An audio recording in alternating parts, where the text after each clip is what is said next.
بسم اللہ الرحمن الرحیم۔ السلام علیکم دوستو، صحابہ کرام رضوان اللہ اجمعین کی سیرت کا ایک نمایاں پہلو یہ ہے کہ انہوں نے کئی مواقع پر رسول اللہ صلی اللہ علیہ وآلہ وسلم سے سوال کیے۔ سفر و حضر کی کئی تقریبات میں انہیں نبی کریم صلی اللہ علیہ وآلہ وسلم کی رفاقت نصیب ہوئی اور متعدد مواقع پر رسول اللہ صلی اللہ علیہ وآلہ وسلم کے فرامین عالیہ سنے۔ اس لحاظ سے صحابہ کرام رضوان اللہ اجمعین میں سے ہر ایک کی مروی روایات کو ان کی سیرت میں شامل کرنا ان کی سیرت کے بہت سے گمنام گوشوں کو عیاں کرتا ہے۔ خصوصاً سوالات سے انسان کی ضروریات، ترجیحات، دلی جذبات، ذہنی اپروچ اور اعلیٰ سوچ کا اظہار ہوتا ہے۔ اسی حوالے سے آج کی ویڈیو میں ہم آپ کو حضرت ابو بکر صدیق رضی اللہ تعالی عنہ کی روایات بتائیں گے۔ تو آج کی ویڈیو اس حوالے سے دوستو انتہائی اہم ہونے والی ہے، اس کو آپ نے بغیر سکپ کیے آخر تک لازمی دیکھنا ہے۔ تو چلیے دوستو آج کی ویڈیو کا باقاعدہ آغاز کرتے ہیں۔ سیدنا کعب بن مالک رضی اللہ تعالی عنہ بہترین ادیب اور شاعر تھے۔ ان کی بیان کردہ روایات میں ادب کی چاشنی اور حسن بیان کی لذت محسوس ہوتی ہے۔ انہوں نے نبی کریم صلی اللہ علیہ وآلہ وسلم سے عرض کیا، اللہ تعالیٰ نے شعر کے بارے میں جو احکامات اتارے ہیں وہ آپ جانتے ہیں، آپ کا اس بارے میں کیا خیال ہے؟ نبی کریم صلی اللہ علیہ وآلہ وسلم نے فرمایا، یقیناً مومن اپنی تلوار اور اپنی زبان دونوں کے ساتھ جہاد کرتا ہے۔ سیدنا عدی بن حاتم طائی رضی اللہ تعالی عنہ شکار کا شوق رکھتے تھے اور ان کی خاندانی روایات تھیں۔ انہوں نے رسول اللہ صلی اللہ علیہ وآلہ وسلم سے اس بارے میں دریافت کیا، ہم لوگ شکاری کتوں اور باز وغیرہ کے ذریعے سے شکار کرتے ہیں، لہٰذا ہمارے لیے ان کے لیے کیے گئے شکار میں سے کیا حلال ہے؟ اسی طرح وہ سخاوت بھی کرتے تھے، اسی لیے اس حوالے سے بھی انہوں نے رسول اللہ صلی اللہ علیہ وآلہ وسلم سے یہ سوال کیا، کون سا صدقہ افضل ہے؟ فرمایا، غلام کو بطور خادم اللہ کے راستے میں دینا، یا سائے کے لیے خیمہ نصب کرنا، یا جوان اونٹ سواری کے لیے اللہ کے راستے میں دینا۔ سیدنا ابو بکر صدیق رضی اللہ تعالی عنہ سے مروی روایات کی حیثیت کچھ اسی طرح کی ہے۔ مثلا نبی کریم صلی اللہ علیہ وآلہ وسلم کی تدفین کا مسئلہ پیش آیا تو سیدنا ابو بکر صدیق رضی اللہ تعالی عنہ نے رسول اللہ صلی اللہ علیہ وآلہ وسلم کا فرمان پیش کر دیا کہ پیغمبر جہاں وفات پاتے ہیں وہیں دفن ہوتے ہیں۔ اسی طرح جب انصار ثقیفہ بنی سعدہ میں جمع ہوئے تو سیدنا ابو بکر صدیق رضی اللہ تعالی عنہ کا یہ فرمان نبوی پیش کرنا فیصلہ کن ثابت ہوا کہ اس امر خلافت کے والی قریش ہوں گے۔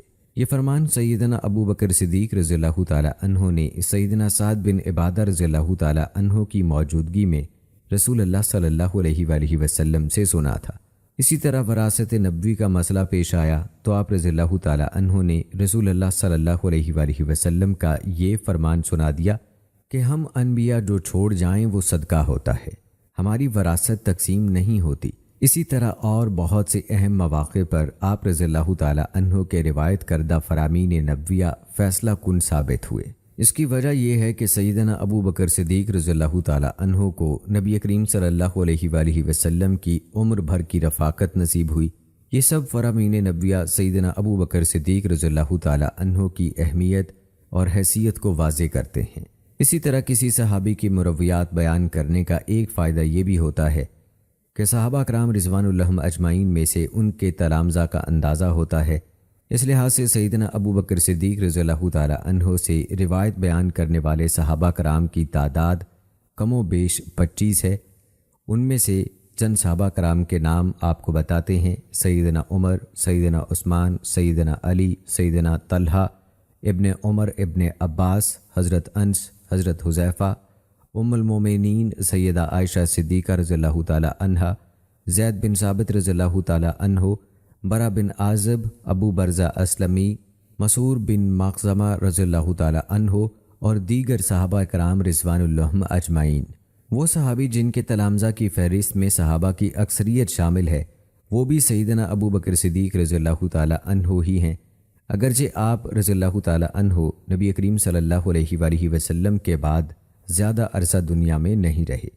سیدنا ابو بکر صدیق رضی اللہ تعالی عنہ نے نبی کریم صلی اللہ علیہ وآلہ وسلم سے جو سوالات کیے وہ نجات، نماز میں دعا، قرآن مجید کی تفسیر، تقدیر اور اسی قسم کے دوسرے موضوعات سے تعلق رکھتے ہیں جن سے آپ رضی اللہ تعالیٰ عنہ کا علمی ذوق اور عملی جذبہ نمایاں ہوتا ہے۔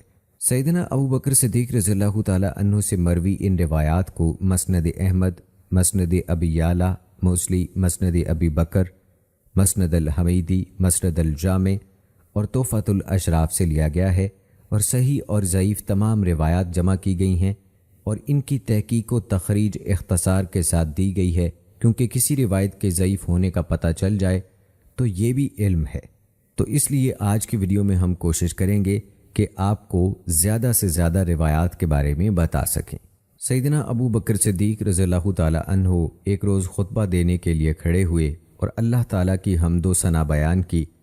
بعد ازاں فرمانے لگے، لوگو تم اس آیت مبارکہ کی تلاوت کرتے ہو، اے لوگو جو ایمان لائے ہو، تم پر اپنی جانوں کی فکر لازم ہے۔ وہ شخص گمراہ ہو وہ تمہیں نقصان نہیں پہنچا سکتا جبکہ تم خود ہدایت پر ہو، مگر تم اس کا صحیح مفہوم مراد نہیں لیتے۔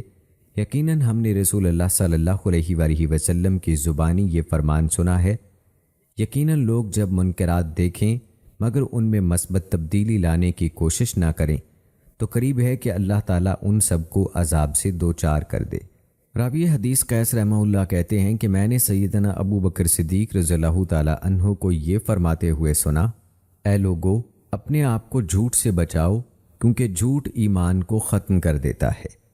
سیدنا علی رضی اللہ تعالیٰ عنہ کہتے ہیں، میں جب بھی رسول اللہ صلی اللہ علیہ وآلہ وسلم سے کوئی حدیث سنتا تھا تو اللہ تعالیٰ اس کی بدولت جس قدر چاہتا تھا مجھے نفع سے ضرور نوازتا تھا، اور جب آپ صلی اللہ علیہ وآلہ وسلم کا فرمان مجھ سے کوئی اور بیان کرتا تو میں اس سے قسم لیا کرتا، جب وہ مجھے قسم دے دیتا تو میں اس کی تصدیق کرتا۔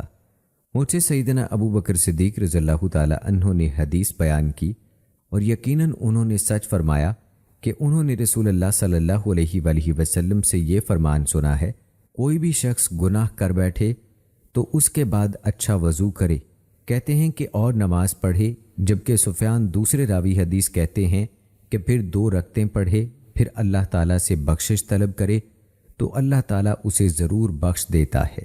پھر سیدنا ابو بکر صدیق رضی اللہ تعالیٰ عنہ نے ان 2 آیات کی تلاوت فرمائی جس کا ترجمہ ہے، اور جو شخص برا عمل کرے یا اپنی جان پر ظلم کرے پھر وہ اللہ سے بخشش مانگے تو وہ اللہ کو بہت بخشنے والا، نہایت رحم کرنے والا پائے گا۔ اور وہ لوگ جب کوئی برا کام کر بیٹھتے ہیں یا اپنے آپ پر ظلم کر گزرتے ہیں۔ سیدنا برا بن عازب رضی اللہ تعالیٰ عنہ کہتے ہیں کہ ابو بکر رضی اللہ تعالیٰ عنہ نے میرے والد عازب رضی اللہ تعالیٰ عنہ سے 13 درہم کی زین خریدی۔ ابو بکر رضی اللہ تعالیٰ عنہ نے عازب رضی اللہ تعالیٰ عنہ سے کہا، اپنے بیٹے برا سے کہنا اسے میرے گھر چھوڑ آئے۔ عازب رضی اللہ تعالیٰ عنہ کہنے لگے، ایسا نہیں ہوگا جب تک آپ ہمیں نبی کریم صلی اللہ علیہ وآلہ وسلم کے سفر ہجرت پر روانہ ہونے کی روداد نہیں سنائیں گے۔ ابو بکر رضی اللہ تعالیٰ عنہ نے ہجرت کی داستان ان الفاظ سے کہہ سنائی، رات کے پہلے پہر ہم نکلے اور اگلے روز دوپہر تک تیز رفتاری سے چلتے رہے۔ چلچلاتی دھوپ تھی، میں نے ادھر ادھر نظر دوڑائی کہ کوئی سایہ دار جگہ میسر آ جائے تاکہ ہم وہاں سستا لیں۔ مجھے ایک چٹان نظر آئی، میں اس کی طرف لپکا تو اس کے نیچے بھی بالکل تھوڑا سا سایہ رہ گیا تھا۔ میں نے سائے والی جگہ کچھ برابر کی اور چمڑے کی دری سی آپ صلی اللہ علیہ وآلہ وسلم کے لیے بچھا دی اور عرض کیا، اے اللہ کے رسول آپ آرام فرما لیجئے۔ تو آپ صلی اللہ علیہ وآلہ وسلم محو استراحت ہو گئے۔ پھر میں وہاں سے نکلا کہ دیکھوں کوئی ہمارا تعاقب تو نہیں کر رہا۔ اسی اثنا میں مجھے ایک چرواہا نظر آیا۔ میں نے اس سے کہا، جوان تمہارا تعلق کس سے ہے؟ وہ بولا، قریش کے ایک شخص کا غلام ہوں۔ اس نے مالک کا نام لیا تو میں پہچان گیا۔ میں نے پوچھا، تھوڑا بہت دودھ ہوگا؟ وہ بولا، جی ہاں۔ میں نے کہا، کیا میرے لیے دودھ نکالو گے؟ اس نے ہاں میں جواب دیا۔ میں نے اس سے کہا تو اس نے ریوڑ میں سے ایک بکری کی ٹانگیں باندھیں۔ پھر میں نے اس سے کہا تو اس نے بکری کے تھن سے گرد و غبار صاف کیا۔ پھر میرے کہنے پر اس نے اپنی ہتھیلیاں بھی صاف کیں۔ میرے پاس ایک برتن تھا جس کے منہ پر کپڑا بندھا ہوا تھا۔ اس نے کچھ دودھ نکال کر مجھے دیا۔ میں نے دودھ والے برتن پر پانی اونڈیلنا شروع کیا حتیٰ کہ وہ نیچے سے ٹھنڈا ہو گیا۔ بعد ازاں میں رسول اللہ صلی اللہ علیہ وآلہ وسلم کی خدمت میں حاضری کے لیے چلا۔ وہاں پہنچا تو آپ صلی اللہ علیہ وآلہ وسلم بیدار ہو چکے تھے۔ میں نے عرض کیا، اے اللہ کے رسول صلی اللہ علیہ وآلہ وسلم، نوش فرمائیے۔ آپ صلی اللہ علیہ وآلہ وسلم نے وہ دودھ پیا تو مجھے بے حد خوشی ہوئی۔ پھر میں نے عرض کیا، کیا اب یہاں سے چلیں؟ پھر ہم چل پڑے۔ لوگ ہماری تلاش میں تھے، مگر ان میں سے صرف سراقہ بن مالک بن جاشم جو گھوڑے پر سوار تھا وہ ہم تک پہنچ سکا۔ میں نے عرض کیا، اے اللہ کے رسول، یہ تعقب کرنے والا ہمیں ملنے کو ہے۔ رسول اللہ صلی اللہ علیہ وآلہ وسلم نے فرمایا، گھبراؤ مت، اللہ ہمارے ساتھ ہے۔ اتنے میں وہ ہم سے چند نیزوں کے فاصلے پر آ گیا۔ میں نے عرض کیا، اے اللہ کے رسول صلی اللہ علیہ وآلہ وسلم، تلاش کرنے والا ہم تک پہنچ چکا ہے، اور میری آنکھوں میں آنسو آ گئے۔ آپ صلی اللہ علیہ وآلہ وسلم نے فرمایا، کیوں رو رہے ہو؟ میں نے عرض کیا، اللہ کی قسم، میں اپنی جان کی خاطر نہیں بلکہ آپ کی فکر میں رو رہا ہوں۔ آپ صلی اللہ علیہ وآلہ وسلم نے سراقہ کے خلاف بددعا فرمائی، اے اللہ، اپنی چاہت کے مطابق تو اس کے مقابلے میں ہمیں کافی ہو جا۔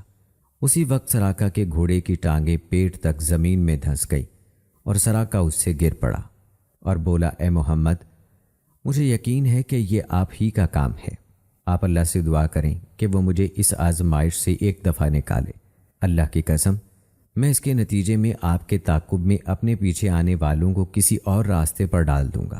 یہ میرا ترکش ہے، اس میں سے ایک تیر لے لیجئے، کیونکہ آپ کو قریب ہی فلاں جگہ پر میرے مال مویشی کے پاس سے گزرنا ہے، تو یہ تیر بطور علامت دکھا کر آپ ان میں سے اپنی ضرورت کے لیے کچھ لے سکیں گے۔ رسول اللہ صلی اللہ علیہ وآلہ وسلم نے فرمایا، مجھے ان کی قطعاً ضرورت نہیں۔ پھر آپ صلی اللہ علیہ وآلہ وسلم نے اس کے لیے دعا کی تو اسے چھٹکارا ملا اور وہ اپنے ساتھیوں کی طرف پلٹ گیا۔ رسول اللہ صلی اللہ علیہ وآلہ وسلم اور میں، ہم دونوں چلتے چلتے مدینہ منورہ پہنچ گئے۔ لوگوں نے آپ صلی اللہ علیہ وآلہ وسلم کا بھرپور استقبال کیا۔ وہ لوگ راہوں میں پلکیں بچھائے کھڑے تھے اور کچھ اپنے گھروں کی چھتوں پر تھے۔ رستوں میں خادموں اور بچوں کا ہجوم تھا جو یہ صدا لگا رہے تھے، اللہ اکبر، اللہ کے رسول صلی اللہ علیہ وآلہ وسلم آ گئے، محمد صلی اللہ علیہ وآلہ وسلم آ گئے۔ لوگ باہم الجھ پڑے، کیونکہ ہر ایک کی خواہش تھی کہ آپ صلی اللہ علیہ وآلہ وسلم اس کے مہمان بنے۔ اس دوران رسول اللہ صلی اللہ علیہ وآلہ وسلم نے فرمایا، آج رات میں اپنے دادا جان عبد المطلب کی ننیال بنو نجار کے ہاں ٹھہروں گا، میں اس سے ان کی عزت افزائی کرنے کی خواہش رکھتا ہوں۔ پھر جب صبح ہوئی تو آپ صلی اللہ علیہ وآلہ وسلم کو جس طرف جانے کا حکم ملا آپ چل دیے۔ سیدنا برا بن عازب رضی اللہ تعالی عنہ کہتے ہیں، مہاجرین میں سے ہمارے پاس آنے والے پہلے شخص بنو عبد الدار کے مصعب بن عمیر تھے۔ بعد ازاں بنو فہر سے تعلق رکھنے والے نابینا صحابی ابن ام مکتوم رضی اللہ تعالی عنہ آئے۔ پھر عمر بن خطاب رضی اللہ تعالی عنہ 20 سواروں کے ساتھ تشریف لائے۔ ہم نے ان سے پوچھا، رسول اللہ صلی اللہ علیہ وآلہ وسلم کا کیا ارادہ ہے؟ عمر رضی اللہ تعالی عنہ نے فرمایا، وہ بس چلے ہی آتے ہیں۔ پھر رسول اللہ صلی اللہ علیہ وآلہ وسلم بھی تشریف لے آئے اور آپ کے ساتھ ابو بکر رضی اللہ تعالی عنہ بھی تھے۔ برا بن عازب نے یہ بھی بتایا کہ رسول اللہ صلی اللہ علیہ وآلہ وسلم کے مدینہ تشریف لانے سے پہلے انہوں نے سورہ قاف سے آخر تک تمام سورتیں پڑھ لی تھیں۔ دوستو، سیدنا ابو بکر صدیق رضی اللہ تعالی عنہ سے روایت ہے کہ نبی کریم صلی اللہ علیہ وآلہ وسلم نے اہل مکہ سے بارات کے اظہار کے لیے انہیں یہ پیغام دے کر بھیجا، اس سال کے بعد کوئی مشرک حج نہ کرے اور نہ ہی عریاں ہو کر بیت اللہ کا طواف کرے، اور جنت میں صرف مسلمان ہی داخل ہوں گے، اور جس قوم کی رسول اللہ صلی اللہ علیہ وآلہ وسلم سے عہد کی مدت طے تھی تو اس کا عہد اسی مدت تک باقی ہے، اور اللہ اور اس کے رسول صلی اللہ علیہ وآلہ وسلم مشرکین سے بری ہیں۔ حضرت ابو بکر صدیق رضی اللہ تعالی عنہ کو روانہ ہوئے ابھی 3 دن ہی گزرے تھے کہ آپ صلی اللہ علیہ وآلہ وسلم نے سیدنا علی رضی اللہ تعالی عنہ سے فرمایا، ابو بکر کو جا ملو اور انہیں میری طرف واپس بھیج دو، اور وہ احکام تم خود پہنچانا۔ حضرت علی رضی اللہ تعالی عنہ نے ایسا ہی کیا۔ جب ابو بکر رضی اللہ تعالی عنہ نبی کریم صلی اللہ علیہ وآلہ وسلم کی خدمت میں پہنچے تو روتے ہوئے عرض کرنے لگے، اے اللہ کے رسول، کیا میرے بارے میں کچھ نازل ہوا ہے؟ نبی کریم صلی اللہ علیہ وآلہ وسلم نے فرمایا، تمہارے بارے میں تو خیر ہی اتری ہے، بات یہ ہے کہ مجھے یہ حکم دیا گیا ہے کہ اسے میں خود یا میرا کوئی قریبی ہی آگے پہنچائے۔ صحیح بخاری کی روایت میں اس طرح ہے، سیدنا ابو ہریرہ رضی اللہ تعالی عنہ کہتے ہیں کہ سیدنا ابو بکر صدیق رضی اللہ تعالی عنہ نے مجھے ان لوگوں کے ساتھ روانہ کیا جنہوں نے 9 ہجری نہر کے دن اعلان کرنا تھا۔ چنانچہ ہم سب نے مینا میں یہ اعلان کیا، اس سال کے بعد کوئی مشرک حج نہ کرے اور برہنہ حالت میں کوئی شخص طواف نہ کرے۔ پھر رسول اللہ صلی اللہ علیہ وآلہ وسلم نے ابو بکر رضی اللہ تعالی عنہ کے بعد علی رضی اللہ تعالی عنہ کو روانہ فرمایا تو انہیں حکم دیا کہ سورہ برات کا اعلان کریں۔ ابو ہریرہ رضی اللہ تعالی عنہ کہتے ہیں، علی رضی اللہ تعالی عنہ نے ہمارے ساتھ مل کر نہر کے دن اہل مینا میں یہ اعلان کیا تھا کہ کوئی مشرک اس سال کے بعد حج نہ کرے اور نہ کوئی برہنہ حالت میں بیت اللہ کا طواف کرے۔ اس سے واضح ہے کہ سیدنا ابو بکر صدیق رضی اللہ تعالی عنہ اپنے عہدے پر قائم تھے اور انہی کی طرف سے اعلان ہوا تھا، بلکہ انہی کی طرف سے اعلان کرنے والوں میں سیدنا علی رضی اللہ تعالی عنہ بھی شامل ہو گئے۔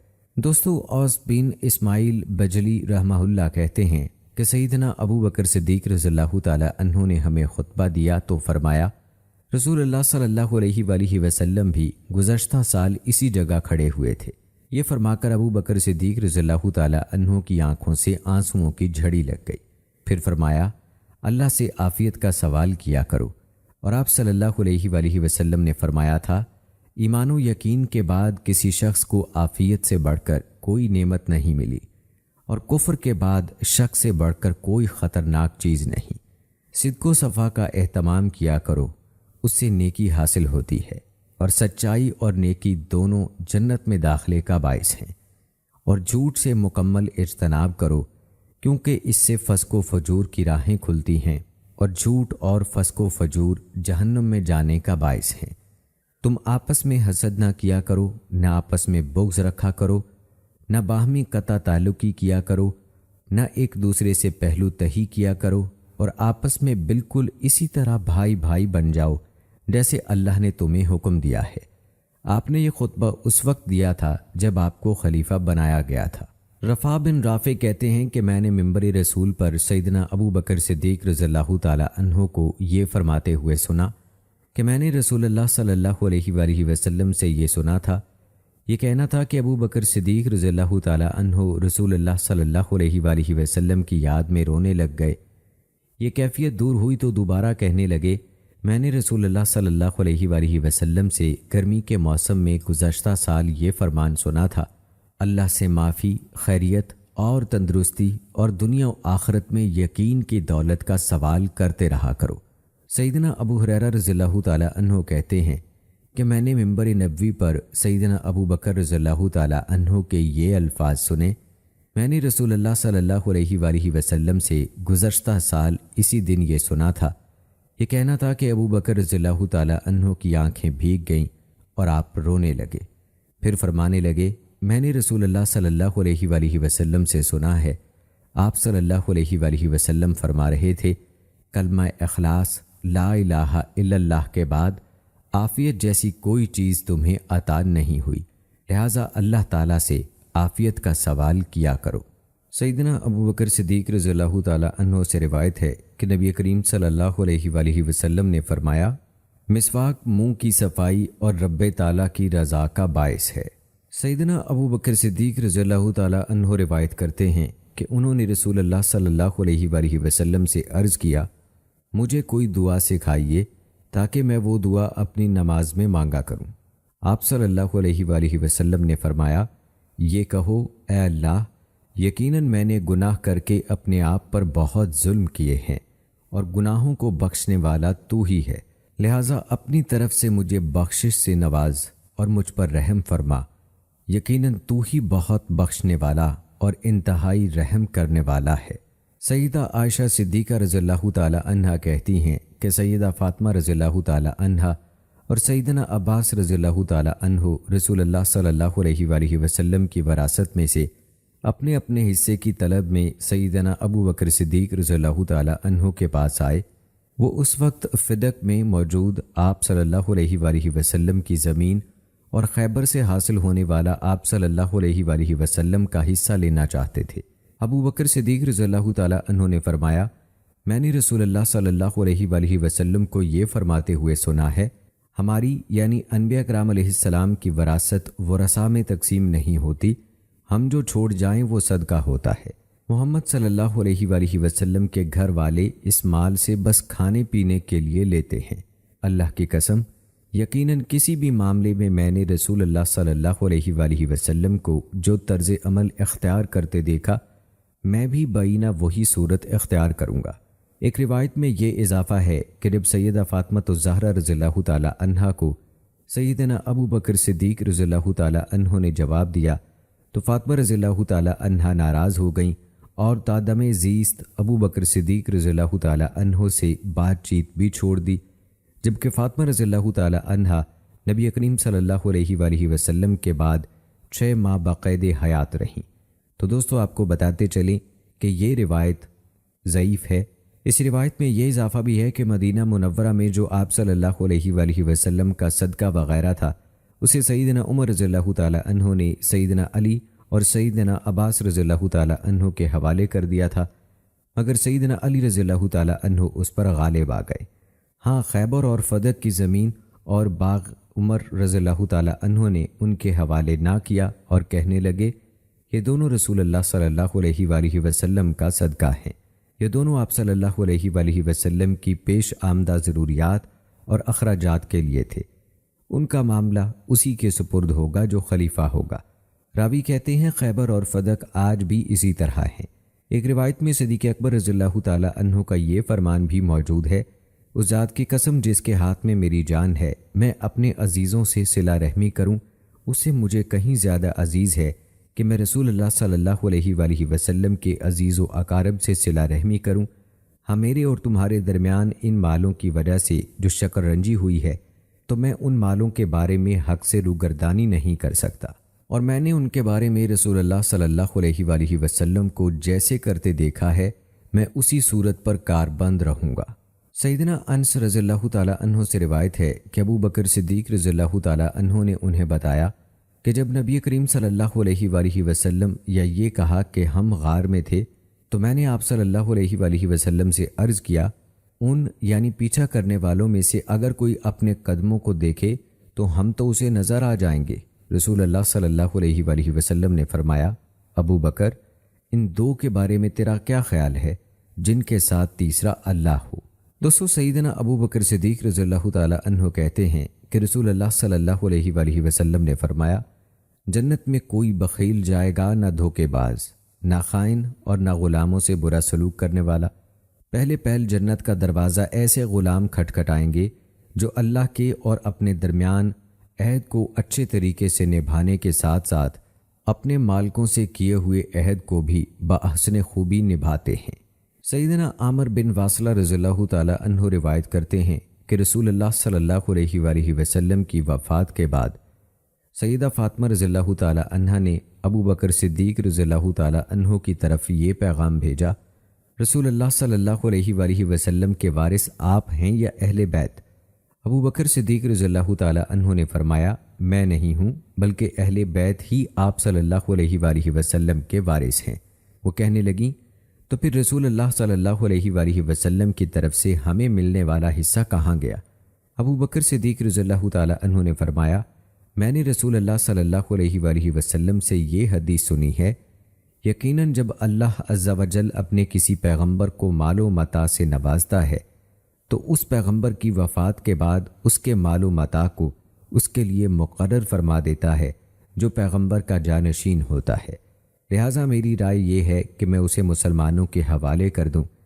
یہ سن کر سیدہ فاطمہ رضی اللہ تعالی عنہا کہنے لگیں، آپ نے رسول اللہ صلی اللہ علیہ وآلہ وسلم سے جو سنا ہے اسے آپ ہی بخوبی جانتے ہیں۔ سیدنا حذیفہ رضی اللہ تعالی عنہ سیدنا ابو بکر صدیق رضی اللہ تعالی عنہ سے روایت کرتے ہیں کہ رسول اللہ صلی اللہ علیہ وآلہ وسلم ایک روز نماز فجر ادا کرنے کے بعد وہیں تشریف فرما رہے، پھر جب چاشت کا وقت ہوا تو رسول اللہ صلی اللہ علیہ وآلہ وسلم مسکرانے لگے، پھر آپ اسی جگہ تشریف فرما رہے حتیٰ کہ آپ صلی اللہ علیہ وآلہ وسلم نے ظہر، عصر اور مغرب کی نماز پڑھائی۔ اسی دوران آپ صلی اللہ علیہ وآلہ وسلم نے کوئی بات نہ کی حتیٰ کہ عشاء کی نماز بھی پڑھا دی۔ بعد ازاں اپنے گھر تشریف لے گئے، لوگ ابو بکر صدیق رضی اللہ تعالی عنہ سے کہنے لگے، کیا آپ رسول اللہ صلی اللہ علیہ وآلہ وسلم سے دریافت کریں گے کہ کیا معاملہ ہے؟ کیونکہ آج آپ صلی اللہ علیہ وآلہ وسلم نے معمول سے ہٹ کر دن گزارا ہے۔ ابو بکر صدیق رضی اللہ تعالی عنہ نے آپ صلی اللہ علیہ وآلہ وسلم سے دریافت کیا تو آپ صلی اللہ علیہ وآلہ وسلم فرمانے لگے، ہاں میرے سامنے دنیا اور آخرت کے کچھ معاملات پیش کیے گئے، چنانچہ روز قیامت صورتحال یہ ہوگی کہ پہلوں اور پچھلوں کو ایک میدان میں جمع کر دیا جائے گا، اس سے لوگوں پر گھبراہٹ طاری ہو جائے گی۔ اسی کیفیت میں وہ آدم علیہ السلام کی طرف بڑھیں گے اور ان کا پسینہ ان کے منہوں تک پہنچا ہوا ہوگا۔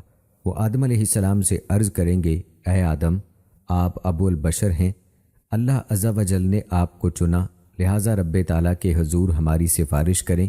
وہ فرمائیں گے، جو معاملہ تمہارے ساتھ پیش آیا ہے میرے ساتھ بھی ایسا معاملہ پیش آ چکا ہے، تم اپنے باپ آدم علیہ السلام کے بعد والے باپ نوح علیہ السلام کی طرف جاؤ، کیونکہ اللہ نے فرمایا ہے، بے شک اللہ تعالیٰ نے آدم علیہ السلام، نوح علیہ السلام اور آل ابراہیم اور آل عمران کو جہانوں پر چن لیا۔ تو لوگ نوح علیہ السلام کے پاس جا کر ان سے عرض کریں گے، اپنے رب کے حضور ہماری سفارش فرمائیں۔ اللہ نے آپ کو منتخب فرمایا، آپ کی دعا قبول فرمائی اور اس کے نتیجے میں زمین پر کافروں کا کوئی باشندہ نہیں چھوڑا۔ نوح علیہ السلام یہ سن کر فرمائیں گے، یہ میرے بس میں نہیں، تم ابراہیم علیہ السلام کی طرف چلے جاؤ، اللہ تعالیٰ نے انہیں اپنا خلیل بنایا ہے۔ لوگ ابراہیم علیہ السلام کی خدمت میں حاضر ہو کر وہی درخواست کریں گے، مگر وہ بھی یہی جواب دیں گے کہ میرے بس میں نہیں، ہاں تم موسیٰ علیہ السلام کے پاس چلے جاؤ، اللہ تعالیٰ نے انہیں ہم کلامی کے شرف سے نوازا ہے۔ لوگ موسیٰ علیہ السلام کے سامنے اپنی عرض داشت رکھیں گے، مگر موسیٰ علیہ السلام فرمائیں گے، میرے لیے یہ کام بھاری ہے، ایسا کرو تم عیسیٰ علیہ السلام کے پاس چلے جاؤ، کیونکہ وہ کوڑی میں مبتلا اور برس کے مریضوں کو اللہ کے حکم سے تندرست اور مردوں کو اللہ کے حکم سے زندہ کر دیتے تھے۔ مگر عیسیٰ علیہ السلام بھی یہی کہیں گے کہ میرے اختیار میں نہیں، ہاں تم عالم انسانیت کے سردار محمد صلی اللہ علیہ وآلہ وسلم کے پاس چلے جاؤ، اور روز قیامت سب سے پہلے زمین سے باہر آئے، لہٰذا وہ رب کے حضور تمہاری سفارش کریں گے۔ نبی کریم صلی اللہ علیہ وآلہ وسلم سفارش کے لیے چل پڑیں گے تو انہیں دیکھ کر جبرائیل علیہ السلام رب تعالیٰ کے حضور حاضر ہوں گے، تو اللہ عز و جل فرمائیں گے، انہیں اجازت بھی دو اور جنت کی خوشخبری بھی دو۔ پھر جبرائیل علیہ السلام نبی کریم صلی اللہ علیہ وآلہ وسلم کو لے کر آئیں گے تو آپ صلی اللہ علیہ وآلہ وسلم 7 دنوں کے بقدر سجدے میں پڑے رہیں گے۔ اللہ تعالیٰ فرمائیں گے، اے محمد سجدے سے سر اٹھائیں، آپ کہیں آپ کی بات سنی جائے گی، اور سفارش کریں آپ کی سفارش قبول ہوگی۔ آپ صلی اللہ علیہ وآلہ وسلم اپنا سر مبارک سجدے سے اٹھائیں گے تو جب اللہ عز و جل کا نظارہ کریں گے تو دوبارہ 7 دن کے بقدر سجدے میں چلے جائیں گے۔ اللہ تعالیٰ فرمائیں گے، اپنا سر اٹھائیں اور بات کریں، آپ کی سنوائی ہوگی، اور سفارش کریں، آپ کی سفارش قبول کی جائے گی۔ آپ صلی اللہ علیہ وآلہ وسلم پھر سجدہ کرنے کے لیے بڑھنے لگیں گے تو جبرائیل علیہ السلام آپ کو بازوؤں سے پکڑ لیں گے۔ پھر اللہ تعالیٰ آپ کو وہ کلمات سکھائیں گے کہ ان جیسے کلمات کسی کو بھی نہیں سکھائے گئے ہوں گے۔ پھر آپ صلی اللہ علیہ وآلہ وسلم عرض کریں گے، اے میرے رب، تو نے مجھے نسل آدم کا سردار بنایا ہے اور مجھے اس پر فخر نہیں، اور میں ہی وہ ہوں جو روز قیامت سب سے پہلے زمین سے باہر آؤں گا، اور اس پر بھی مجھے فخر نہیں، حتیٰ کہ حوض کوثر کے نزدیک میرے پاس سینا سے ایلا تک لوگوں کے ہجوم سے بھی زیادہ لوگ آئیں گے۔ پھر کہا جائے گا، صدیقوں کو بلاؤ، تو وہ سفارش کریں گے۔ پھر کہا جائے گا، انبیاء کرام علیہ السلام کو بلاؤ۔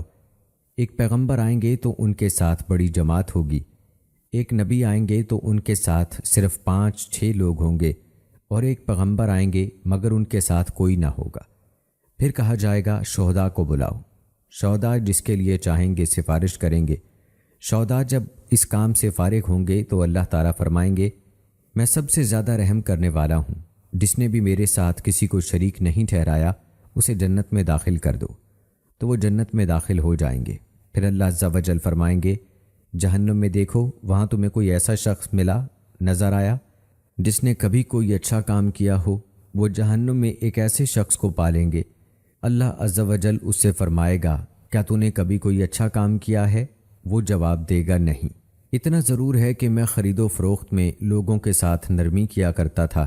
اللہ عز و جل فرمائیں گے، جیسے یہ شخص میرے بندوں کے ساتھ نرمی کیا کرتا تھا، اسی طرح میرے اس بندے کے ساتھ بھی نرمی اور سخاوت کا برتاؤ کرو۔ پھر اہل جنت دوزخ میں سے ایک اور شخص کو نکالیں گے۔ اللہ عز و جل اس سے نرمی فرمائیں گے، کیا تو نے کبھی کوئی بھلائی کا کام کیا ہے؟ وہ کہے گا نہیں، مگر میں نے اپنے بچوں کو یہ حکم دے رکھا تھا کہ جب میں فوت ہو جاؤں تو مجھے جلانا، پھر مجھے اچھی طرح پیس دینا، جب میں ریزہ ریزہ ہو جاؤں تو مجھے سمندر کی طرف لے جانا اور بہا دینا اور مجھے ہوا میں اڑا دینا۔ اللہ کی قسم، رب العالمین مجھ پر کبھی بھی دوبارہ زندہ کرنے کی قدرت نہیں رکھے گا۔ اللہ تعالیٰ اس سے پوچھے گا، تو نے ایسا کیوں کیا؟ وہ کہے گا، تیرے خوف کے مارے۔ اللہ عز و جل فرمائیں گے، کسی بڑے بادشاہ کی سلطنت کا اندازہ لگا، اس جتنی مزید 10 گنا تیرے لیے ہے۔ وہ عرض کرے گا، اے اللہ، تو مجھ سے مذاق کیوں کر رہا ہے؟ تو بادشاہوں کا بادشاہ ہے۔ پھر آپ صلی اللہ علیہ وآلہ وسلم نے فرمایا، یہی وہ بات تھی جس کے باعث میں چاشت کے وقت مسکرایا تھا۔ طلحہ بن عبداللہ بن عبد الرحمن بن ابی بکر کہتے ہیں کہ میرے والد ذکر کرتے تھے کہ ان کے والد عبد الرحمن بن ابی بکر نے اپنے والد محترم ابو بکر رضی اللہ تعالی عنہ سے یہ کہتے ہوئے سنا کہ میں نے رسول اللہ صلی اللہ علیہ وآلہ وسلم سے عرض کیا، اے اللہ کے رسول، ہمارے مقدر میں جو لکھ دیا گیا ہے ہم اسی کے مطابق عمل کرتے ہیں، یا ابھی لکھا نہیں گیا اور ہم اپنے ارادے اور اختیار کے مطابق عمل کرتے ہیں؟ رسول اللہ صلی اللہ علیہ وآلہ وسلم نے فرمایا، بلکہ ہم اس کے مطابق عمل کرتے ہیں جو ہمارے مقدر میں لکھ دیا گیا ہے۔ میں نے عرض کیا، اے اللہ کے رسول، اگر مقدر لکھ دیا گیا ہے تو ہم کس لیے عمل کریں؟ فرمایا، ہر ایک کو اسی کی توفیق ملتی ہے جس کے لیے اسے پیدا کیا گیا ہے۔ سیدنا عثمان بن عفان رضی اللہ تعالی عنہ بیان کرتے ہیں کہ نبی کریم صلی اللہ علیہ وآلہ وسلم کی وفات پر بعض صحابہ کرام رضوان اللہ اجمعین بہت رنجیدہ ہوئے اور انہیں عجیب عجیب وسوسے اور خیالات آنے لگے، جبکہ میں بھی انہی میں سے تھا۔ انہی احوال میں میں ایک ٹیلے کے سائے میں بیٹھا تھا کہ عمر رضی اللہ تعالی عنہ میرے پاس سے گزرے اور انہوں نے سلام کیا، مگر مجھے یہ احساس ہی نہ ہوا کہ میرے پاس سے عمر رضی اللہ تعالی عنہ گزرے ہیں اور انہوں نے مجھے سلام بھی کیا ہے۔ یہ دیکھ کر عمر رضی اللہ تعالی عنہ ابو بکر رضی اللہ تعالی عنہ کے پاس آئے اور ان سے کہنے لگے، میں عثمان کے پاس سے گزرا، انہیں سلام کیا، مگر انہوں نے مجھے جواب ہی نہیں دیا، یہ کتنی نامناسب بات ہے۔ تو ابو بکر اور عمر رضی اللہ تعالی عنہ میرے پاس تشریف لائے اور دونوں نے مجھے ایک ساتھ سلام کیا۔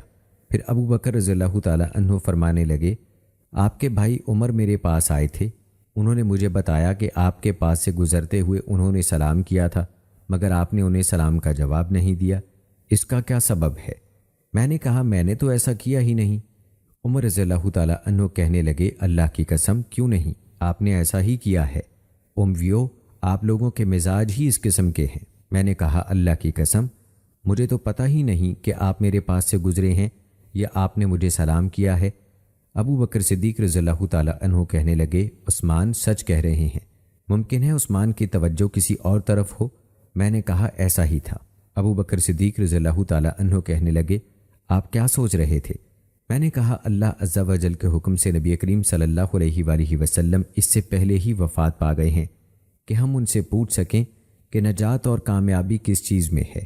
ایک روایت میں یہ الفاظ ہیں کہ میں سیدنا عثمان رضی اللہ تعالی عنہ نے خواہش کا اظہار کیا کہ کاش میں نے رسول اللہ صلی اللہ علیہ وآلہ وسلم سے یہ سوال کر لیا ہوتا کہ شیطان ہمارے نفسوں میں جو وسوسے ڈالتا ہے ان سے ہماری نجات کیسے ممکن ہے۔ ابو بکر رضی اللہ تعالی عنہ نے فرمایا، میں نے تو اس بارے میں آپ صلی اللہ علیہ وآلہ وسلم سے پوچھ لیا تھا۔ عثمان رضی اللہ تعالی عنہ کہتے ہیں کہ میں ابو بکر رضی اللہ تعالی عنہ کی طرف بڑھا اور کہنے لگا، میرے ماں باپ آپ پر قربان، آپ ہی سے اس کی امید تھی۔ ابو بکر صدیق رضی اللہ تعالی عنہ کہنے لگے کہ میں نے عرض کیا تھا، اے اللہ کے رسول صلی اللہ علیہ وآلہ وسلم، نجات کیوں کر ممکن ہے؟ رسول اللہ صلی اللہ علیہ وآلہ وسلم نے فرمایا، جس شخص نے بھی وہ کلمہ دل و جان سے قبول کر لیا جسے میں نے اپنے چچا ابو طالب پر پیش کیا تھا مگر انہوں نے قبول نہیں کیا تھا، تو یہ کلمہ اس کے لیے باعث نجات ہے۔ سیدنا یزید بن ابی سفیان رضی اللہ تعالی عنہ کہتے ہیں کہ جب ابو بکر صدیق رضی اللہ تعالی عنہ نے مجھے شام کی طرف جہاد کے لیے بھیجا تو مجھے وصیت کرتے ہوئے کہا، یزید تمہارے کچھ قرابت دار تمہارے ساتھ ہیں، ممکن ہے تم انہیں مختلف ذمہ داریوں کے لیے منتخب کر لو، مجھے اس چیز کا تم سے بہت زیادہ خدشہ ہے۔ بے شک رسول اللہ صلی اللہ علیہ وآلہ وسلم نے فرمایا، جو شخص مسلمانوں کے کسی بھی معاملے کا والی بنے اور طرفداری کرتے ہوئے کسی کو ذمہ داری سونپ دے تو وہ اللہ کی رحمت سے دور ہو جاتا ہے۔ اللہ تعالیٰ اس سے نفلی عبادت قبول فرماتے ہیں، نہ فرضی عبادت، حتیٰ کہ اللہ تعالیٰ اسے جہنم میں داخل کر دیں گے۔ اور جس شخص نے کسی کو اللہ کی حرام کردہ چیزوں کی پامالی کی اجازت دے دی تو اس نے بغیر حق کے اللہ کی حدود کو پامال کر دیا، ایسے شخص پر اللہ تعالیٰ کی لعنت ہوتی ہے، یا یہ فرمایا وہ اللہ عز و جل کے ذمے نہیں رہتا۔ سیدنا ابو بکر صدیق رضی اللہ تعالیٰ عنہ سے روایت ہے کہ رسول اللہ صلی اللہ علیہ وآلہ وسلم نے فرمایا، میری امت میں سے مجھے 70,000 ایسے خوش نصیب افراد عطا کیے گئے جو بغیر حساب کے جنت میں داخل ہوں گے، ان کے چہرے 14ویں کی چاند کی طرح چمک رہے ہوں گے اور ان کے دل ایک آدمی کے دل کی طرح ہوں گے۔ میں نے اللہ عز و جل سے اس تعداد میں اضافے کی اپیل کی تو اللہ تعالیٰ نے ان 70,000 میں سے ہر ایک کے ساتھ مزید 70,000 افراد عطا فرما دیے۔ سبحان اللہ۔ سیدنا عبداللہ بن عمر رضی اللہ تعالیٰ عنہ کہتے ہیں، میں نے سیدنا ابو بکر صدیق رضی اللہ تعالیٰ عنہ سے یہ سنا کہ رسول اللہ صلی اللہ علیہ وآلہ وسلم نے فرمایا، جو شخص بھی کوئی برا کام کرے اسے دنیا میں اس کا بدلہ دیا جاتا ہے۔ ام المومنین عائشہ صدیقہ رضی اللہ تعالیٰ عنہ سے روایت ہے کہ انہوں نے ابو بکر صدیق رضی اللہ تعالیٰ عنہ کے سامنے جب کہ وہ قریب الموت تھے جناب ابو طالب کا یہ شعر کہا، اور ایسے روشن اور سفید کہ آپ کے وسیلے سے بارش طلب کی جاتی ہے، آپ یتیموں کے لیے بہار ہیں اور بیوگان کو تحفظ فراہم کرتے ہیں۔ سیدنا ابو بکر صدیق رضی اللہ تعالیٰ عنہ نے یہ شعر سن کر فوراً کہا، اللہ کی قسم، اس میں اللہ کے رسول صلی اللہ علیہ وآلہ وسلم کی صفت بیان ہوئی ہے۔ جریج رحمۃ اللہ علیہ بیان کرتے ہیں کہ نبی کریم صلی اللہ علیہ وآلہ وسلم کی وفات کے بعد صحابہ کرام رضوان اللہ اجمعین کو یہ اندازہ نہ تھا کہ آپ صلی اللہ علیہ وآلہ وسلم کو کہاں دفن کیا جائے۔ اسی دوران ابو بکر صدیق رضی اللہ تعالی عنہ نے فرمایا، میں نے رسول اللہ صلی اللہ علیہ وآلہ وسلم سے یہ سنا ہے، کوئی بھی پیغمبر جہاں فوت ہوں وہیں دفن ہوتے ہیں۔ یہ سن کر صحابہ کرام رضوان اللہ اجمعین نے آپ کا بستر ایک طرف کیا اور بستر کے نیچے ہی قبر کھودی۔ ام المومنین سیدہ عائشہ رضی اللہ تعالی عنہ کہتی ہیں، جب رسول اللہ صلی اللہ علیہ وآلہ وسلم کی وفات ہوئی تو صحابہ کرام میں اختلاف ہو گیا کہ آپ صلی اللہ علیہ وآلہ وسلم کو کہاں دفن کیا جائے، تو ابو بکر صدیق رضی اللہ تعالی عنہ فرمانے لگے، میں نے رسول اللہ صلی اللہ علیہ وآلہ وسلم سے اس بارے میں کچھ سنا تھا، وہ مجھے اب تک یاد ہے، وہ یہ تھا، اللہ کے حکم سے جب بھی کوئی نبی وفات پاتے ہیں تو وہ اسی جگہ وفات پاتے ہیں جہاں انہیں دفن ہونا پسند ہوتا ہے، لہٰذا آپ صلی اللہ علیہ وآلہ وسلم کو اپنے بستر کی جگہ ہی دفن کرو۔ سیدنا ابو بکر صدیق رضی اللہ تعالی عنہ ایک دفعہ بیماری سے شفا یاب ہوئے تو لوگوں کے پاس تشریف لائے، کوئی عذر پیش کیا اور فرمانے لگے، ہمارا ارادہ تو صرف بھلائی کا تھا۔ پھر فرمایا، رسول اللہ صلی اللہ علیہ وآلہ وسلم نے ہم سے بیان کیا تھا، دجال مشرق کے ایک علاقے سے رونما ہوگا جسے خراسان کہا جاتا ہے۔ دجال کے پیچھے پیچھے ایسے لوگ چلیں گے جن کے چہرے کوٹی ہوئی ڈھال کی طرح چپٹے چوڑے ہوں گے۔ حضرت عقبہ بن حارث کہتے ہیں کہ میں نبی کریم صلی اللہ علیہ وآلہ وسلم کی وفات کے چند دنوں بعد نماز عصر پڑھ کر سیدنا ابو بکر صدیق رضی اللہ تعالی عنہ کے ساتھ باہر نکلا، جبکہ ابو بکر صدیق رضی اللہ تعالی عنہ کی ایک جانب علی رضی اللہ تعالی عنہ بھی چل رہے تھے۔ حضرت ابو بکر صدیق رضی اللہ تعالی عنہ حسن بن علی رضی اللہ تعالی عنہ کے پاس سے گزرے، اس وقت وہ لڑکوں کے ساتھ کھیل رہے تھے۔ آپ نے انہیں اپنے کندھے پر اٹھا لیا اور ساتھ ہی کہنے لگے، قسم سے یہ تو نبی کریم صلی اللہ علیہ وآلہ وسلم سے مشابہت رکھتے ہیں، اس کی شکل و شباہت علی رضی اللہ تعالی عنہ پر تو نہیں ہے۔ سیدنا علی رضی اللہ تعالی عنہ یہ بات سن کر مسکرا رہے تھے۔ حضرت رافع طائی رضی اللہ تعالی عنہ سے روایت ہے، وہ غزوہ ذات السلاسل میں سیدنا ابو بکر صدیق رضی اللہ تعالی عنہ کے رفیق سفر بھی رہ چکے تھے۔ وہ کہتے ہیں کہ میں نے سیدنا ابو بکر صدیق رضی اللہ تعالیٰ عنہ سے بیعت خلافت کے متعلق پوچھا کہ کیسے بات چیت ہوئی تھی۔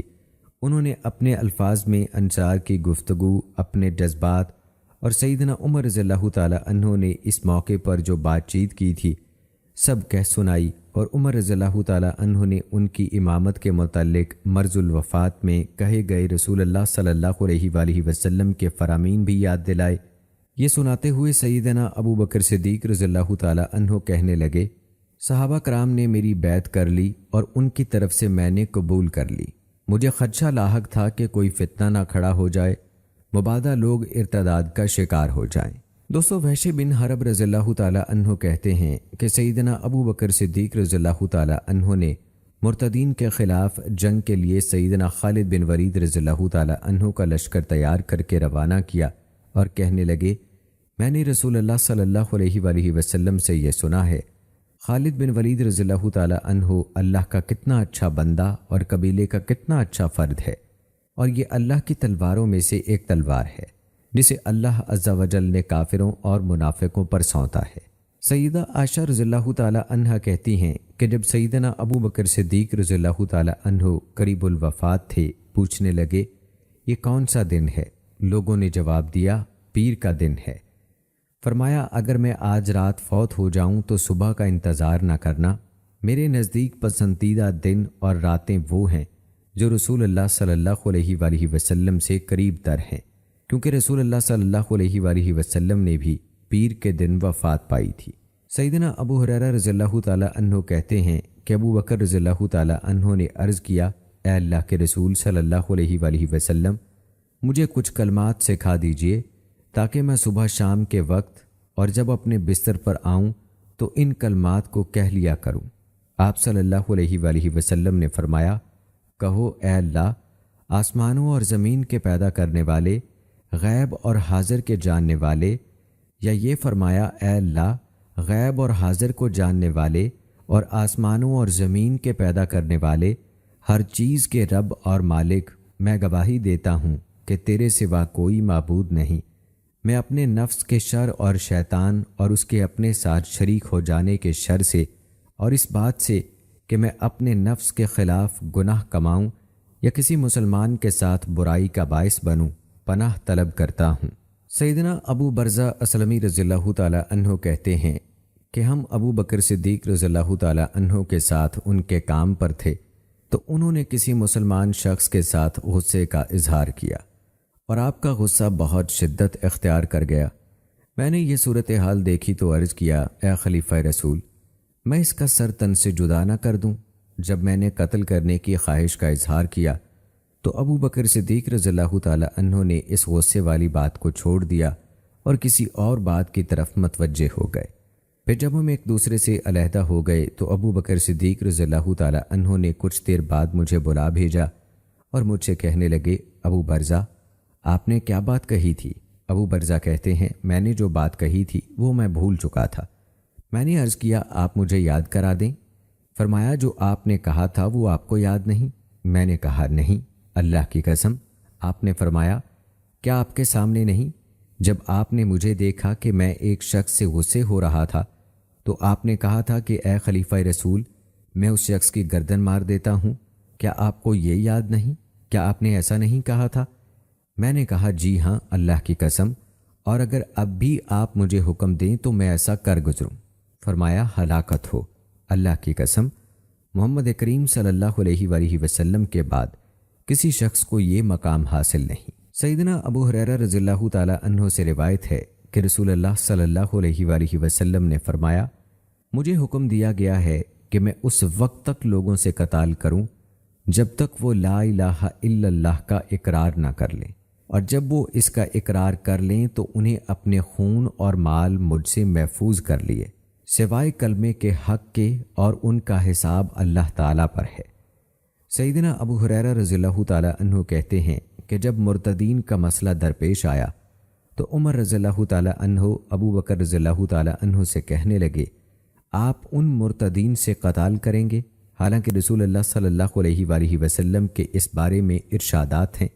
تو ابو بکر صدیق رضی اللہ تعالیٰ عنہ نے فرمایا، اللہ کی قسم، میں نماز اور زکوٰۃ میں فرق نہیں کرتا، اور جس نے بھی ان دونوں میں فرق کیا میں ان سے ضرور قتال کروں گا۔ حضرت عمر رضی اللہ تعالیٰ عنہ کہا کرتے تھے کہ ہم نے ابو بکر رضی اللہ تعالیٰ عنہ کے شانہ بشانہ مرتدین سے قتال کیا اور ہم نے اسی کو درست سمجھا۔ قیس بن ابی حازم رحمۃ اللہ علیہ کہتے ہیں کہ میں خلیفہ رسول ابو بکر صدیق رضی اللہ تعالیٰ عنہ کے پاس بیٹھا ہوا تھا۔ یہ نبی کریم صلی اللہ علیہ وآلہ وسلم کی وفات سے 1 ماہ بعد کی بات ہے۔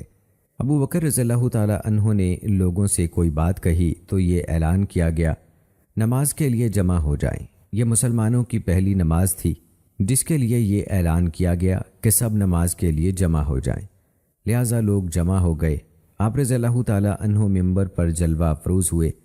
ممبر کیا تھا؟ بس وہ اسی قسم کی کوئی چیز تھی جو آپ کے لیے بنائی گئی تھی، آپ اسی پر خطبہ دیتے تھے۔ یہ ابو بکر صدیق رضی اللہ تعالیٰ عنہ کا پہلا خطبہ تھا جو آپ نے قبول اسلام کے بعد دیا۔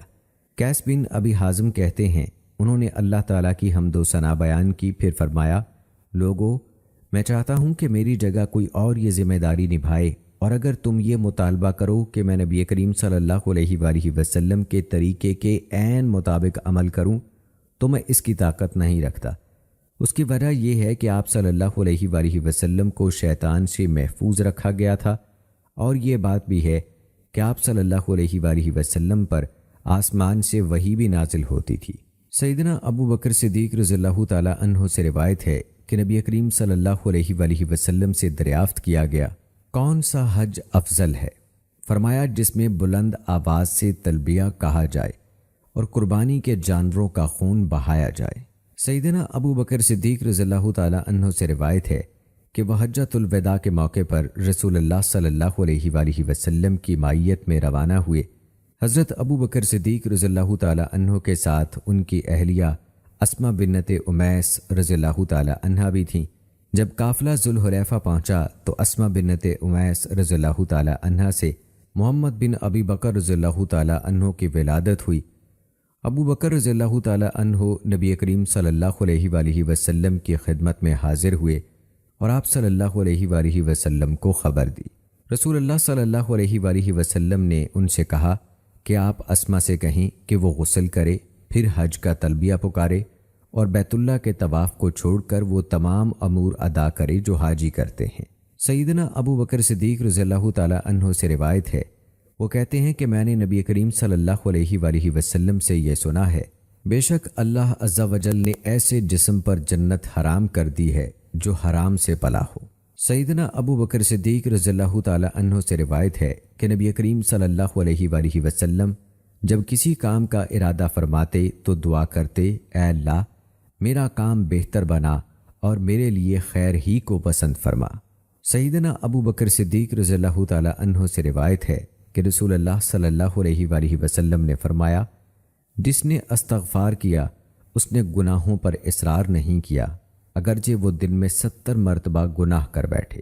سیدنا جابر بن عبداللہ رضی اللہ تعالیٰ عنہ سے روایت ہے کہ عمر رضی اللہ تعالیٰ عنہ نے ابو بکر صدیق رضی اللہ تعالیٰ عنہ سے کہا، اے رسول اللہ صلی اللہ علیہ وآلہ وسلم کے بعد لوگوں میں سے بہترین شخصیت؟ تو ابو بکر صدیق رضی اللہ تعالیٰ عنہ کہنے لگے، ہاں اگر آپ یہ کہتے ہیں تو میں نے بھی رسول اللہ صلی اللہ علیہ وآلہ وسلم سے یہ سنا ہے، چشم فلک نے عمر رضی اللہ تعالیٰ عنہ سے اچھا آدمی نہیں دیکھا۔ سیدنا انس رضی اللہ تعالیٰ عنہ سے روایت ہے کہ رسول اللہ صلی اللہ علیہ وآلہ وسلم کی وفات کے بعد ابو بکر صدیق رضی اللہ تعالیٰ عنہ نے عمر رضی اللہ تعالیٰ عنہ سے کہا، آئیں ام ایمن کے ہاں چلیں، جیسا کہ رسول اللہ صلی اللہ علیہ وآلہ وسلم ان کے ہاں جایا کرتے تھے۔ ہم چل پڑے تو جب ان کے پاس پہنچے تو وہ رونے لگ گئیں۔ وہ دونوں کہنے لگے، آپ کے رونے کا باعث کیا ہے؟ جو اللہ کے پاس ہے وہ رسول اللہ صلی اللہ علیہ وآلہ وسلم کے لیے زیادہ بہتر ہے۔ وہ بولی، میں اس لیے نہیں رو رہی کہ مجھے پتہ نہیں کہ جو اللہ کے پاس ہے وہ رسول اللہ صلی اللہ علیہ وآلہ وسلم کے لیے بہتر ہے، میں تو اس لیے رو رہی ہوں کہ آسمان سے وحی کا سلسلہ بند ہو چکا ہے۔ اس سے ان دونوں کے جذبات بھی بھڑک اٹھے اور وہ دونوں بھی ان کے ساتھ مل کر رونے لگ گئے۔ سیدنا برا بن عازب رضی اللہ تعالیٰ عنہ کہتے ہیں کہ میں سیدنا ابو بکر صدیق رضی اللہ تعالیٰ عنہ کے ساتھ آیا جبکہ یہ لوگ نئے نئے مدینہ منورہ آئے تھے۔ ان کی صاحبزادی سیدہ عائشہ رضی اللہ تعالی عنہا کو بخار تھا، اس بنا پر وہ لیٹی تھیں۔ ابو بکر صدیق رضی اللہ تعالی عنہ ان کے پاس آئے اور کہنے لگے، پیاری بیٹی کیسی ہو؟ اور انہوں نے عائشہ رضی اللہ تعالی عنہا کے رخسار پر بوسہ بھی لیا۔ دوستو، یہ ایک باپ کی اپنی بیٹی سے محبت کا اظہار ہے۔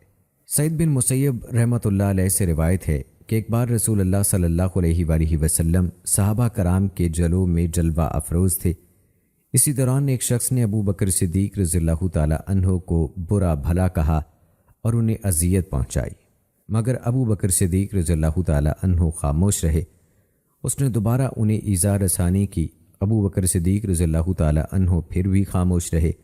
پھر تیسری مرتبہ بھی اس نے تکلیف پہنچائی تو ابو بکر صدیق رضی اللہ تعالی عنہ نے اس کے بدلے میں کچھ کہا، تو جب ابو بکر صدیق رضی اللہ تعالی عنہ نے اس سے بدلہ لیا تو رسول اللہ صلی اللہ علیہ وآلہ وسلم اٹھ کھڑے ہوئے۔ یہ دیکھ کر ابو بکر صدیق رضی اللہ تعالی عنہ نے عرض کی کہ آپ مجھ سے ناراض ہو گئے ہیں؟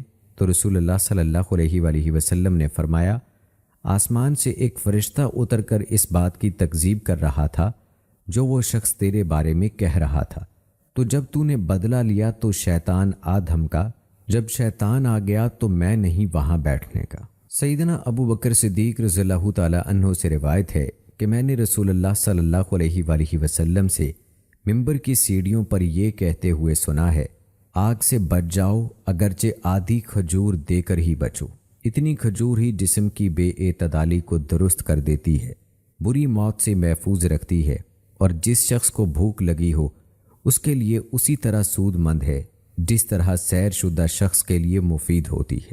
سیدنا یزید بن ابی سفیان رضی اللہ تعالی عنہ کہتے ہیں کہ جب ابو بکر صدیق رضی اللہ تعالی عنہ نے مجھے شام کی طرف جہاد کے لیے بھیجا تو مجھے وصیت کرتے ہوئے کہا، یزید تمہارے کچھ قرابت دار تمہارے ساتھ ہیں، ممکن ہے تم انہیں مختلف ذمہ داریوں کے لیے منتخب کر لو، مجھے اس چیز کا تم سے بہت زیادہ خدشہ ہے۔ بے شک رسول اللہ صلی اللہ علیہ وآلہ وسلم نے فرمایا، جو شخص مسلمانوں کے کسی بھی معاملے کا والی بنے اور طرفداری کرتے ہوئے کسی کو ذمہ داری سونپ دے تو وہ اللہ کی رحمت سے دور ہو جاتا ہے۔ اللہ تعالیٰ اسے نفلی عبادت قبول فرماتے ہیں، نہ فرضی عبادت، حتیٰ کہ اللہ تعالیٰ اسے جہنم میں داخل کر دیں گے۔ اور جس شخص نے کسی کو اللہ کی حرام کردہ چیزوں کی پامالی کی اجازت دے دی تو اس نے بغیر حق کے اللہ کی حدود کو پامال کر دیا، ایسے شخص پر اللہ تعالیٰ کی لعنت ہوتی ہے، یا یہ فرمایا وہ اللہ عز و جل کے ذمے نہیں رہتا۔ سیدنا ابو بکر صدیق رضی اللہ تعالی عنہ سے روایت ہے کہ رسول اللہ صلی اللہ علیہ وآلہ وسلم نے فرمایا، میری امت میں سے مجھے 70,000 ایسے خوش نصیب افراد عطا کیے گئے جو بغیر حساب کے جنت میں داخل ہوں گے، ان کے چہرے 14ویں کی چاند کی طرح چمک رہے ہوں گے اور ان کے دل ایک آدمی کے دل کی طرح ہوں گے۔ میں نے اللہ عز و جل سے اس تعداد میں اضافے کی اپیل کی تو اللہ تعالیٰ نے ان 70,000 میں سے ہر ایک کے ساتھ مزید 70,000 افراد عطا فرما دیے۔ سبحان اللہ۔ سیدنا عبداللہ بن عمر رضی اللہ تعالی عنہ کہتے ہیں، میں نے سیدنا ابو بکر صدیق رضی اللہ تعالی عنہ سے یہ سنا کہ رسول اللہ صلی اللہ علیہ وآلہ وسلم نے فرمایا، جو شخص بھی کوئی برا کام کرے اسے دنیا میں اس کا بدلہ دیا جاتا ہے۔ ام المومنین عائشہ صدیقہ رضی اللہ تعالی عنہا سے روایت ہے کہ انہوں نے ابو بکر صدیق رضی اللہ تعالی عنہ کے سامنے جب کہ وہ قریب الموت تھے جناب ابو طالب کا یہ شعر کہا، اور ایسے روشن اور سفید کہ آپ کے وسیلے سے بارش طلب کی جاتی ہے، آپ یتیموں کے لیے بہار ہیں اور بیوگان کو تحفظ فراہم کرتے ہیں۔ سیدنا ابو بکر صدیق رضی اللہ تعالی عنہ نے یہ شعر سن کر فوراً کہا، اللہ کی قسم، اس میں اللہ کے رسول صلی اللہ علیہ وآلہ وسلم کی صفت بیان ہوئی ہے۔